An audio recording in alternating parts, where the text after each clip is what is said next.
Channel को subscribe करें और बेल आइकन को प्रेस करें हमारी वीडियो देखने के लिए।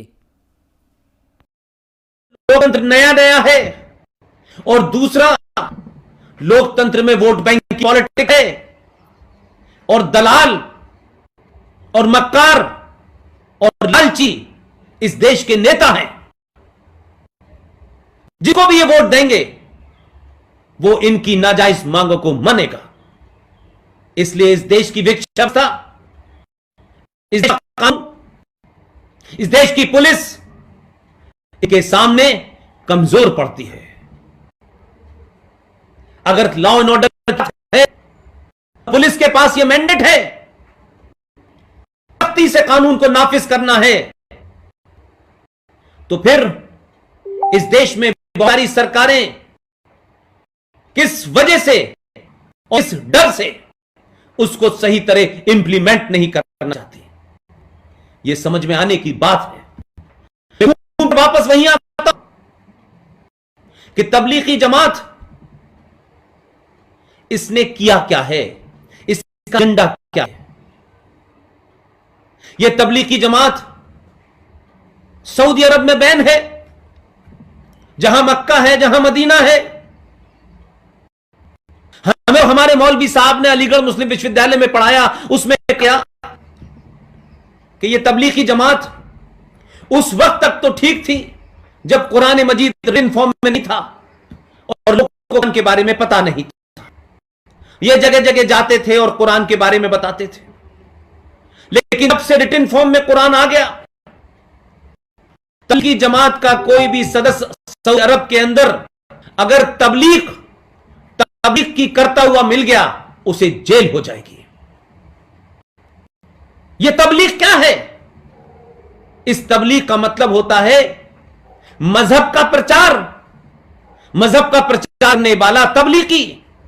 और ये जो जमात है, जमात कहते हैं एक ग्रुप को, एक संगठन को, क्योंकि हम भारत के लोग इतने भोले हैं, इतने इग्नोरेंट हैं कि मैंने देखा कि भारत का मीडिया उसकी यह समझ में नहीं आया यह मरकज क्या है। मरकज किसी सेंटर को कहते हैं, ये मरकज तो किसी का भी हो सकता है। यह तबलीगी जमात का मरकज था। तबलीग का मतलब होता है मजहब का प्रचार करना। तो यह प्रचार की आड़ में पिछले 70 सालों से इस देश में भारत के खिलाफ, भारत की सत्ता था, भारत के कानून, भारत की फौज, यहां जो मुसलमान है उसको यहां के सिस्टम के खिलाफ लगातार तैयार करो और एक ऐसी सिचुएशन करो कि हम जब कोई मांग माने तो सरकारों को 47 में जैसे भारत के नेता पाकिस्तान देने के लिए मजबूर हो गए। उस वक्त के बाद का जो संविधान बना उसमें मानव देने की बात हो गई, माइनॉरिटी कमीशन बन गया, माइनॉरिटी मिनिस्ट्री बन गई, उनको अपने अलग मजहब का प्रचार करने के लिए नए नए स्कूल खोलने की जगह मिल गई। हजारों दर से चल रहे हैं। इसकी आड़ में भारत ये जो आपको तबलीगी जमात है, जिसके बारे कोई मुसलमान टेलीविजन पे आता है, चाहे वो हॉलीवुड आए, चाहे वो किसी यूनिवर्सिटी से निकल के आए, इतना कुत्ता करता है और उस पर काउंटर सवाल करता है कि भारत का मीडिया मुसलमानों को खिलाफ है, हमें गलत रोशनी में दिखाना चाहता है। कोई भी इतनी सुपरफिशियल तरीके से अपने चेहरों पे कोई नीले रंग की टोपी, कोई पीले रंग का स्कार्फ बांध के पहुंचा, कोई इस मस्जिद का मौलवी है, कोई उस मस्जिद का इमाम है, कोई बरेलवी है, कोई अहले हदीस है, सब पहुंच रहे हैं। लेकिन कुल मिलाकर के ये तो ठीक है, वो तो ठीक है, लेकिन मंदिरों में नहीं करा जा रहा, गिरजाघरों में क्यों नहीं करा जा रहा, गुरुद्वारों में क्यों नहीं करा जाता। सवाल सबसे बड़ा यह है कि अगर आप हमें चोर कह रहे हैं तो सब कहिए और हमें मत कहिए। लेकिन पूरे देश में जो कुछ हो रहा है वो इन तबलीगी जमात वाले इसलिए नहीं कर पा रहे हैं कि ये कोई अलग से गुण है। तबलीगी जमात को इस देश के मुसलमानों की खामोश सपोर्ट हासिल है, हिमायत हासिल है। यह मुमकिन है कि आप कहते हैं तबलीगी जमात में पढ़े लोग नहीं होते। बाद यूनिवर्सिटी में कोई मोहम्मद नाम का एक प्रोफेसर है, पॉलिटिकल साइंस पढ़ाता है। दिल्ली के निजामुद्दीन वाला जो मरकज सेंटर है, उस सेंटर में जो तबलीगियों का गढ़ उसमें शामिल था।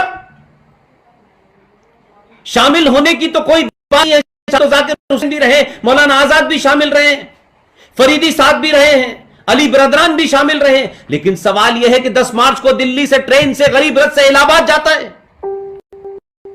और इलाहाबाद पहुंचने के बाद इस बात को छुपाता है कि मैं वहां से आया हूं। और जब दबाव में लगता है, जब उत्तर प्रदेश की सरकार घेराबंदी करती है, तो बाकायदा उसके घर का चारों तरफ से किया गया और पुलिस ने उसको फिर सरेंडर के लिए मजबूर किया। उसने बताया कि मैं भी तबलीगी जमात में था, एक पढ़ा प्रोफेसर। तो कौन मुसलमान ये कह के अपने आप को इस जुर्म से आपको फारिग हो सकते हैं कि ये पढ़े लिखे लोग नहीं हैं। उस आदमी को उत्तर प्रदेश पुलिस ने पकड़ा, अरेस्ट किया और फिर वो अलग आइसोलेशन में रखा।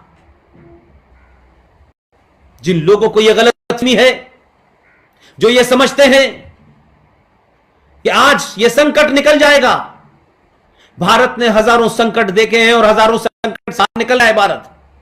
लेकिन इस संकट से निकलने के बाद जो मेरी आपसे बात कहना चाहता हूं, आज जो सोशल डिस्टेंसिंग हो रही है, जिसे आप फिजिकल डिस्टेंसिंग कहते हैं, लेकिन इस देश के भारतीयों को, इस देश के वतनियों को अपने चेहरे से उन मुखौटों हटाना चाहिए जिन्हें लगा करके वो समाज में सबके अच्छे बने रहना चाहते हैं। अगर आपको यह राष्ट्र बचाना है तो सनातनियों के मानने वाले लोग, सनातन में बिलीव करने वाले लोग, भारत के वो तमाम लोग जो आइडिया ऑफ भारत में यकीन रखते हैं, मेरी विनती है कि सोशल डिस्टेंसिंग से कुछ दिन के लिए ये कोरोना वायरस की टूट जाएगी, ये सब कुछ हो जाएगा। आज ही तो कल